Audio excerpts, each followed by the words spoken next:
Alrighty, so there you go. You're probably looking at my shirt and be like, hey, he didn't wash himself. He's got the same shirt on from part 1 of this week's Q&A. It could be that, or it could be the fact that I recorded them back to back.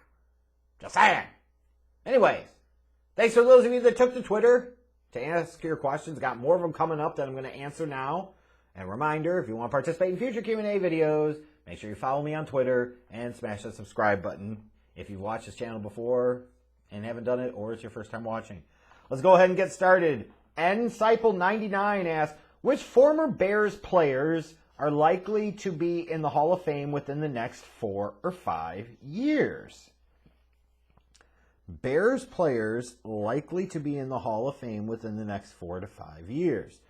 And I will put on there that not somebody like, let's say, Julius Peppers, because he had a couple of years in Chicago, but you think about him first and foremost as a Carolina Panther. You're talking, or Jared Allen, who was here in Chicago at the tail end of his career. Talking about the guys that are identified with, known as Chicago Bears. The one that obviously jumps out is probably the Windy City Flyer, Devin Hester. I think he's the only one that we're going to see that will get to that space in the next 4 or 5 years. The other guy I could potentially think of more from like a senior committee type of standpoint would be potentially Joe Fortunato. That would be the other one. Maybe Jay Hilgenberg. But there's such a glut of like offensive linemen that it might be tough for Hilgenberg. But Fortunato, maybe. But those would be the 3 names that stand out the most to me right now as I'm thinking about it, current state.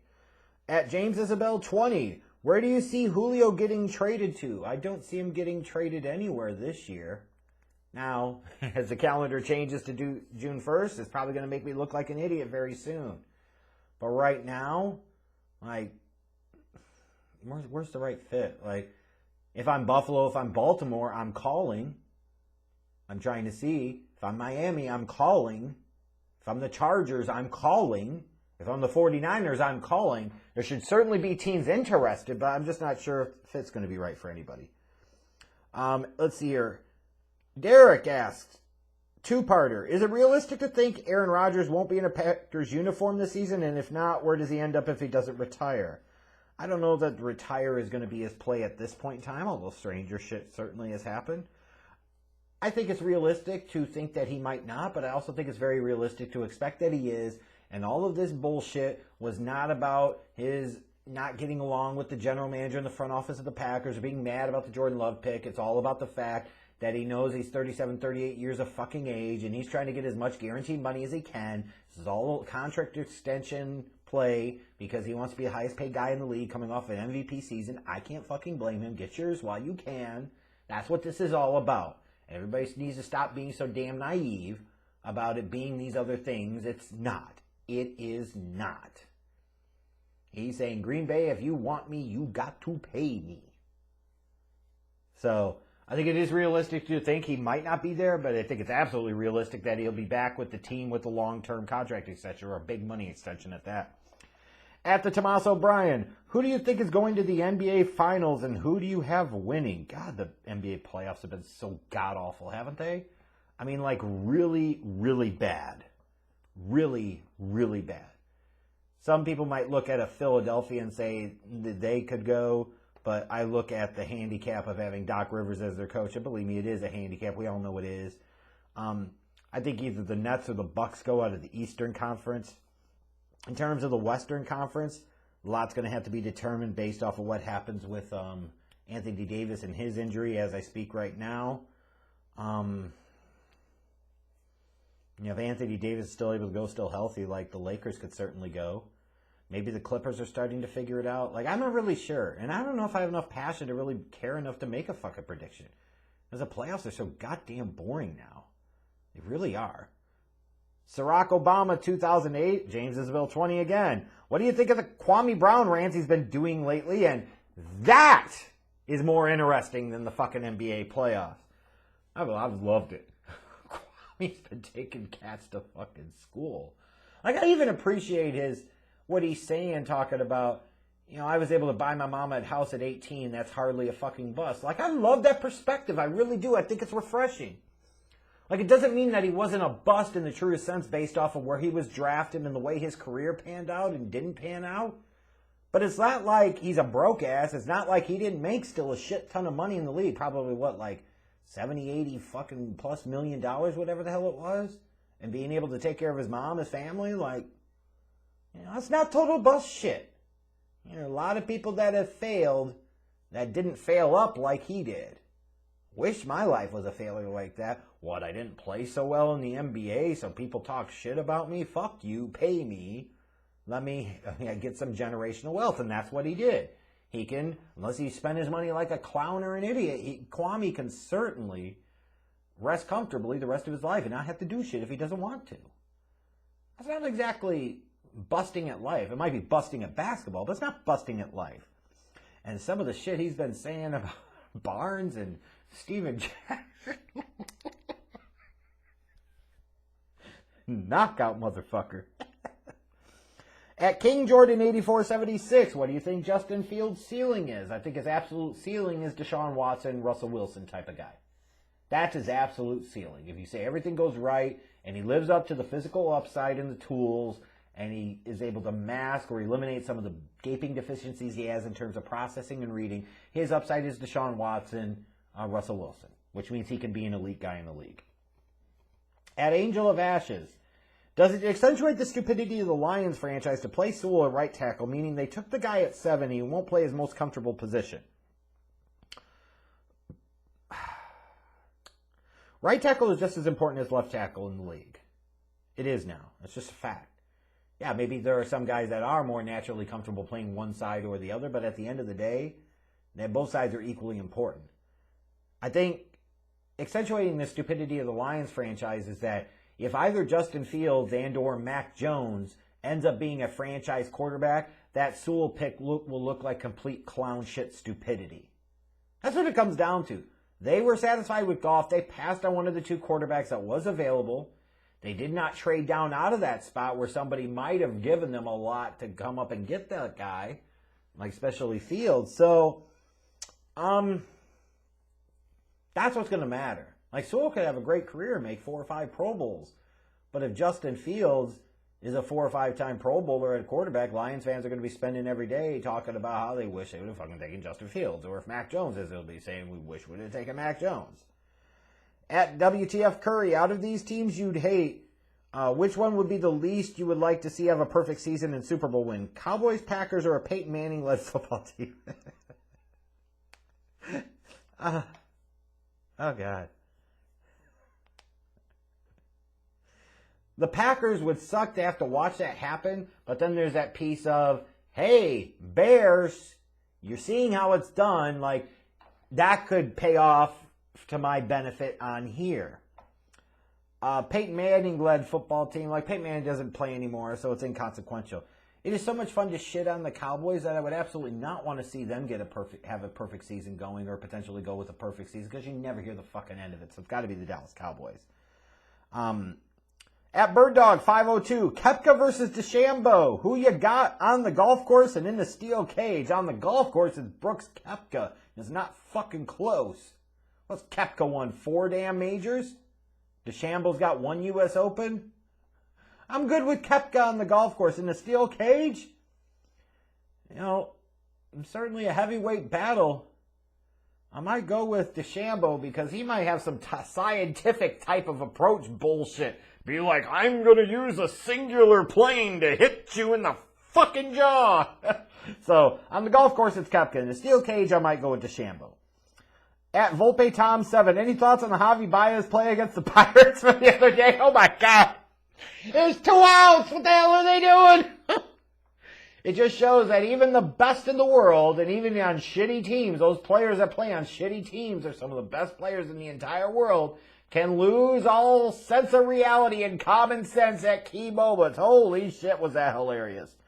At SMorgan_89, can the Jags win the AFC South this year? You know, you're looking for worst to first type of scenarios.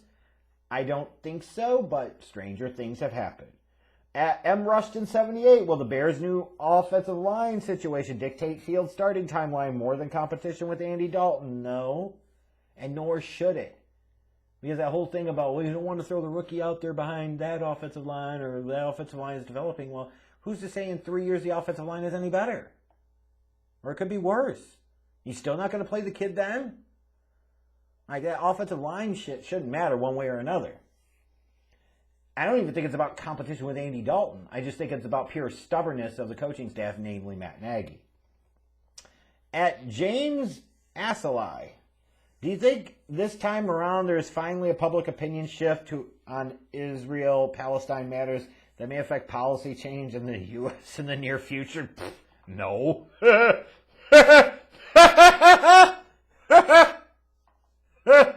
Ain't no way in fucking hell that's happening. You can put that shit to rest. That might sound negative. That's just damn realistic. I wish it was, don't get me wrong, but that shit ain't happening. Ain't nothing fucking changing.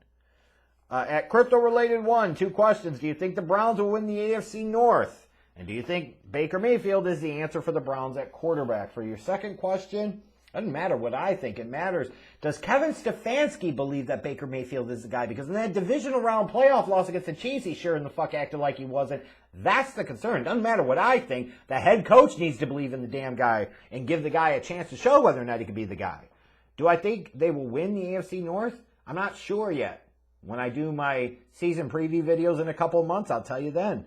At Mike Schmidt _007, do NBA players today complain more than any other decade? NBA players have always complained, at least during my lifetime, like especially those 90s Bulls. Like, Jordan was fucking horrible at the end of his career. Like, he whined and bitched about most everything. But in general, do today's players complain more than any other decade on the court, off the court shit? There's no question about it. There is no question about it. At Super Eagle 100, who do you think won the Carson Wentz trade, the Eagles or the Colts? Time will tell. Time will tell. At Darth Nick 66, if Justin Fields never learns how to process what he sees, would there be any hope for him being that dude with just physical traits and accuracy? You better hope so, but I would doubt it. Or you would have to structure what you do in such a limiting way to purely emphasize the positives and hide the negatives. And then you're talking about more of a Colin Kaepernick type of guy who you can certainly win games with, you can make playoffs with, you win some playoff games with, but he's not going to be a championship quarterback. At JayZ is overrated. Whose music is better, Tupac or JayZ? Fuck Jay. Give me Tupac all day. Hence why your handle is JayZ is overrated. That's what you wanted here. Here's your sub name. Beyonce deserves a handsome husband. Yeah, JayZ is an ugly motherfucker. Yeah, but musically, lyrically, oh, fuck Jay. Give me Tupac all day. Fulia Georgian 1, in your opinion, which is the team that had the best draft from all 32 teams? This Romanian has the Lions at 1. This Romanian is fucking insane. Respectfully. I believe I talked about winners and losers previously in May on this channel. You should check out that video. Illogical Reasoning 1, call me cynical, skeptical, but why are so-called family value politicians ignorant of the fact that most, if not all, pictures of Jesus Christ have him feminine looking, yet they attack LGBTQI plus people and men who are feminine looking or not tough looking? Like, what in the hell is the label anymore? It used to be LGBT, then it became LGBTQ, then it became LGBTQ+, and then it was, I think, LGBTQIA+, and, like, pick a fucking label and stick with it. Seriously. Now, like, did they really make Jesus look feminine? Like, usually the pictures I've seen of Jesus over the years, they try to make him look white. I didn't know they made him look feminine. He's definitely tried to whitewash Jesus, that's for damn sure. So, you know, there are other things I think you can criticize the family value politicians for. This is kind of a strange play, I gotta say. I'm not really sure where you're trying to go with that. Interesting. At Craig HNIC, has anyone more random redefined their image more than Kwame Bronw has in the past 2 weeks, and do you agree with them? That's a great point. Yeah, he got a lot more credit than he did a couple of weeks ago, and fuck yeah, I agree with him. Fuck them other dudes. Team Kwame all the way. At yuck _George. Yuck. Which do you think is more likely? Dalton starts all 17 games, or the McCaskies, Bean, Count, and Ted sell the team at the end of the year? Dalton starting all 17 games. After this many generations of the team being in the McCaskey family's umbrella, I really have trouble seeing them selling it. I believe it when I see it. Because I would never try to get my hopes up, like expecting it to happen, and I put the Jeff jinx on it, and it never does. So I'm going to say Dalton starting all 17 games is much more likely, even though I don't think that's likely at all. What is the most likely scenario with Tua in the next 5 years? That he's a good but not great quarterback, that you might see his fifth-year option get picked up, but he's a guy that, you know, some Dolphins fans will be ready to move on from after next year or in 2 years. Other Dolphins fans are always going to come up with excuses for him. I think that might be more the future than anything. JayZ's overrated with another question. Do you feel like there's a war on masculinity in this country? Seems like nowadays media just wants women more masculine and tough and men more soft and feminine. Yeah, I could see that a little bit. Easy for me to say as a white man, but yeah, at times, like, when you try to correct for chauvinism, you know, and there is a thing such as toxic masculinity, it's like anything else. Like, there can also be that overcorrection, and you go too far in the other direction from, you know, you should stop saying racist shit to anything you say could potentially offend anyone. Like, at some point in time, the scales get tipped too much in the other direction, trying to overcompensate, and it's a problem. So, yeah. Do I think that I see enough, especially on social media, the internet, other media, that always makes men out to be the bad guys? Yeah, is that a little tough to handle sometimes as a guy? Yes. Sometimes it's understandable. Sometimes it's just like, give me a fucking break. Like, it's also easier to say as a man because as men, we are always the ones in positions of power. So, you know, we've made it that way. Or our ancestors have made it that way. Our side of the species has made it that way. But yeah, it's interesting. I think it's far more interesting, like, how many feminists you see that just, like, rage out of control in terms of where they come from and how they approach things. And, yeah, I'd say there's more toxic feminism than there is, as much as there is toxic masculinity in terms amongst the populace nowadays. At CM fucking Goof, what are your thoughts on the Cubs having now moved all their games to the Marquee Sports Network and how this may inconvenience many Cub fans across the country? Hey, they want to decrease their audience for the sake of a short-term buck. They're gonna fucking do it. That's Ricketts business all the way. Well, that's the type of clown shit I would expect from the Ricketts family. At Mojo_Jojo1104, are you a World War II enthusiast? If so, what do you think were the Nazis' biggest mistakes in the war that led to their defeat? Yes. Like, when you think about history, like, there are certain areas that I certainly take a tremendous interest in. Civil War is one. World War II is another. I think you can look at a couple of different things in terms of, you know, what ultimately led to the Third Reich's demise and Nazi Germany's demise in World War II. I think they got too big for their britches. And they started expanding and invading into other countries and, you know, then got to the point where they went into Russia, which was not learning from the mistakes of World War I, where they had a two-front war, really tough to maintain. But even once they went into Russia, particularly as you got into the fall and so forth of 41, you know, instead of going and taking the capital city of Moscow for some reason, which they could have easily done, they stalled and they said, hey, we're going to make the ego play and we're going to go try and take Stalingrad. And everything went to shit after that. Then they got, you know, the notoriously tough Russian winter. So I think there's a problem of they, you know, amongst many, many other problems when you talk about Nazi Germany. But you think about it just strictly from a war standpoint, how the war was fought. You know, like, you could even say, like, ever bothering trying to fight Britain and trying to bomb Britain. Like, why would you do that? Like, there's just no need for that. It's an ego thing. It was a stupidity thing. It was a waste of time, energy, effort, and resources. Ego run amok is what led to it. At DRoy_LE, hey, Schleg Daddy, let's say Fields was taken by the Jets and the 49ers chose Lance. If the Bears decided to trade up to the 11th overall pick, who would they pick between Zach Wilson and Mac Jones? It had to have been Zach Wilson at that point. And if that would have happened, I'd have run around my neighborhood with my fucking pants down. Proudly. As I should. And all of you should. But, yeah.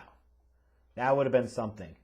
I'd have pitched a bitch if they'd have traded up for Mac Jones instead of Zach Wilson and both were available. Oh, my God.